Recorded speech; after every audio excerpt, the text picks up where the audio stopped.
जय श्री राम सभी भक्तों को। जय माता की। फिर एक नई वीडियो के साथ हाजिर हो गए हैं और आज की जो हमारी वीडियो है इसमें आप बताइए कि कभी कभी क्या होता है, हम जो है कोई पाठ करते हैं, पूजा करते हैं और उस दौरान हमारा जो है पाठ पूर्ण नहीं हो पाता है या अखंडित हो जाता है। उसका क्या कारण हो जाता है, क्यों हमारा पाठ जो है, जो पूजन या विधि हम जो करना चाह रहे हैं उसमें रुकावट आ जाती है। आज की वीडियो इसी विषय पे होने वाली है।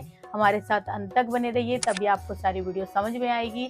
अगर वीडियो अच्छी लगती है तो लाइक करें, शेयर करें, कमेंट करें। चैनल पे नए हैं तो चैनल को भी जरूर सब्सक्राइब करें। चलिए शुरू करते हैं आज की वीडियो। जय श्री राम, जय श्री बालाजी महाराज, जय माता दी। जब हम भगवान के प्रति पाठ पूजा कुछ भी करते हैं, कुछ भी संकल्प लेकर करने की कोशिश करते हैं, दरअसल आपने ये जो जरूर देखा होगा, जब हम कोई चीज को ठानने की कोशिश करते हैं कि हमें इस चीज की आवश्यकता है, हमें इस चीज को पाना है, हमने जैसे कि हनुमान चालीसा का पाठ करना है या सुंदरकांड का पाठ करना है या इस मंत्र को हमने जागृत करना है।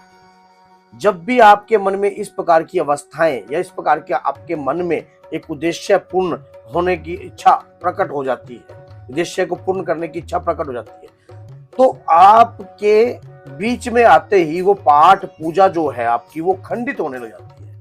मान लो पाठ पूजा में अड़चन आ जाती है, या तो हमारा खुद का मन नहीं करता, या कई बार ऐसा होता है कि ऐसा लगता है कि अभी तक हमने जिस पाठ पूजा को किया है उसका हमें रिजल्ट नहीं मिल रहा है, हम जो पूजा पाठ कर रहे हैं उसका रिजल्ट हमें कब मिलेगा, हमें कुछ अनुभव नहीं हो रहा है। बहुत सारे लोगों के साथ इस प्रकार के कार्य जरूर होते हैं कि जब वो पूजा पाठ करने की सोचते हैं उसके बाद बीच में अड़चने जरूर आती हैं, बहुत सारी उलझने बहुत आती हैं। तो ये जो कार्य होते हैं वो क्यों होते हैं, किस कारणवश होते हैं, इसके पीछे क्या हाथ होता है? दरअसल बात ये होती है कि जब भी हम भगवान के प्रति कुछ भी पाने की इच्छा के प्रति कुछ भी कार्य करेंगे तो आपकी परीक्षाएं स्टार्ट हो जाती है उसी वक्त से। जब भी हमने मालूम हमने चाहा कि हम इस कार्य को कर लेंगे, आपने देखा होगा कि जो भी आपने फिल्म वगैरह, क्योंकि लोगों ने बहुत सारे लोगों ने महाभारत को पढ़ा नहीं है लेकिन टीवी सीरियल में जरूर देखा है कि कोई भी ऋषि मुनि या कोई भी मान लो तपस्या करता है तो इंद्र का सिंहासन हिलने लग जाता है। उसी प्रकार से कलयुग में तपस्या तो है थोड़ी, लेकिन फल जो है बहुत अधिक है। लेकिन जिसको पाने के लिए अंदर जो हमारे समर्थ है, जो हमारी भावना है, वो भगवान के प्रति जो हमारी दृढ़ विश्वास वाली भावना, वो जागृत होनी चाहिए अगर उस कृपा को प्राप्त करना है। हाँ, कलयुग में आपको शीघ्र ही शक्तियां प्राप्त हो जाती है, शीघ्र ही आपको कृपा प्राप्त हो सकती है।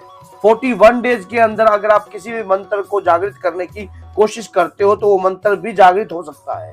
अगर आप किसी पाठ को उठाकर चलते हो और उस पाठ को पूर्ण करने की कोशिश करते हो तो वो पाठ भी आपका जागृत हो सकता है। तो सबसे पहले, क्योंकि भगवान शिव ने स्वयं, आपने देखा होगा कि भगवान शिव ने दुर्गा सप्तशी में ये बात का पूर्ण रूप से उल्लेखन किया है और चंडी चरित्र में भी इस बात का उल्लेखन है कि हे गौरी, जो व्यक्ति सच्चे मन से दिव्य मंत्रों का आह्वान करेगा और सही गुरु के सानिध्य से करेगा या कोई सिद्ध पुरुष के सानिध्य से करेगा, जन के कल्याण के लिए करेगा, तो उसको सफलता जरूर प्राप्त होगी। नहीं तो अन्यथा ये जो मंत्र है, ये जो शक्तियां हैं, ये जो पाठ है, मेरे द्वारा किलित है। अगर जो व्यक्ति समझ से इस पाठ को उत्कीर्ण कर इनको अज्ञान लेकर सही उद्देश्य के लिए इन्हें जागृत करने की कोशिश करेगा तो वो सफलता की सीढ़ियों को जरूर प्राप्त होगा। तो उसी प्रकार से जब हम किसी भी पाठ का उद्देश्य लेते हैं, हमारे मन में उसका उद्देश्य ये, हम इस पाठ को सिद्ध करने के बाद या इस मंत्र को सिद्ध करने के बाद या हमारी ये इच्छा पूर्ण करने के लिए हम ये कार्य कर रहे हैं, तो कई बार ऐसा भी मन होता है कि जब हम मन में इच्छाएं सभी को है, हर कोई चाहता है कि हमें दिव्य शक्तियां प्राप्त हो, हमें कृपा प्राप्त हो जाए। जब हम पाठ पूजा करने स्टार्ट करते हैं तो मन बड़ा चंचल है, कैसे तेरा ध्यान धरे। मतलब मन जो रूपी इंद्रिय है वो हमें भटकाए रखती है किसी भी प्रकार से।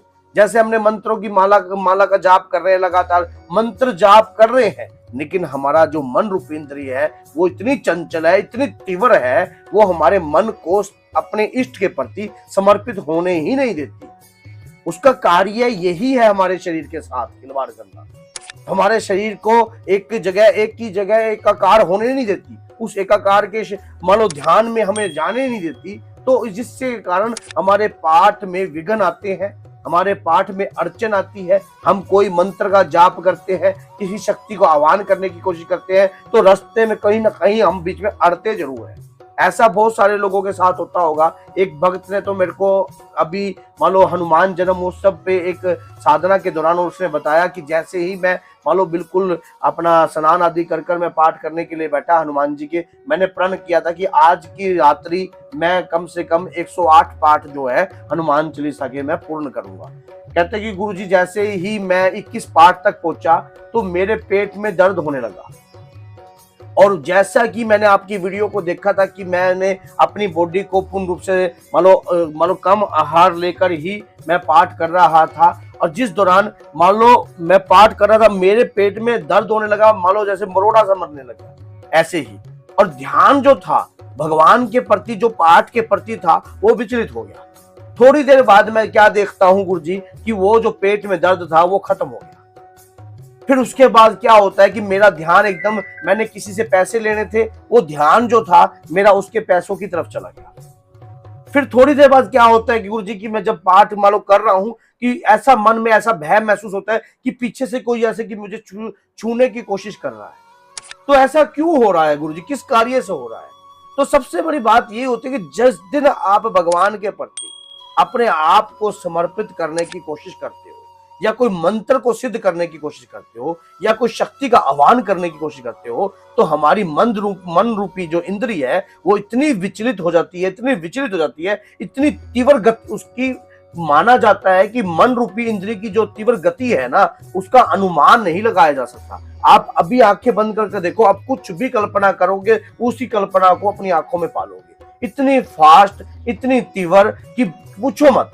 तो वो हमारे ध्यान को, ये भगवान की इस मन रूपी इंद्री का जो कनेक्शन है श्री हरि विष्णु से है। जो श्री हरि विष्णु की जो निंद्रा अवस्था होती है वो माया ही होती है, ये भगवान विष्णु की माया है। तो इस रूपी इंद्री को आपने अपने आप को, ये उन्हीं व्यक्तियों के कब्जे में आती है जो अपनी इच्छा को अपने इष्ट के प्रति पूर्ण रूप से लगाने की, जैसे ही आपको विचलित करती है, आप तुरंत अपने इष्ट के प्रति ही ध्यान रखो। आपके पेट में दर्द हुआ है, मान लो जय श्री राम, जय श्री राम, श्री राम, मान लो राम नाम से ही आप सब कुछ खत्म। अगर आप हनुमान जी की साधना कर रहे हो, हनुमान जी की पूजा कर रहे हो, तो मैंने आपको ये भी बता दिया, जैसे आपका मन विचलित होने लगा है, मन बेचैन होने लगा है, बीच में मन टूटने लग गया है कि मैं इस पाठ को छोड़ दूं, मैं थक गया हूं, मैं ये हो गया हूं, तो आप एकदम ताजगी महसूस करते हो, जय जय श्री राम, श्री राम, ऐसे पूर्ण रूप से आप अपने आप में करंट ले सकते हो, भगवान से एनर्जी ले सकते हो। अपने इष्ट के प्रति पूर्ण विश्वास आपका ही, वही आपको जिता देगा।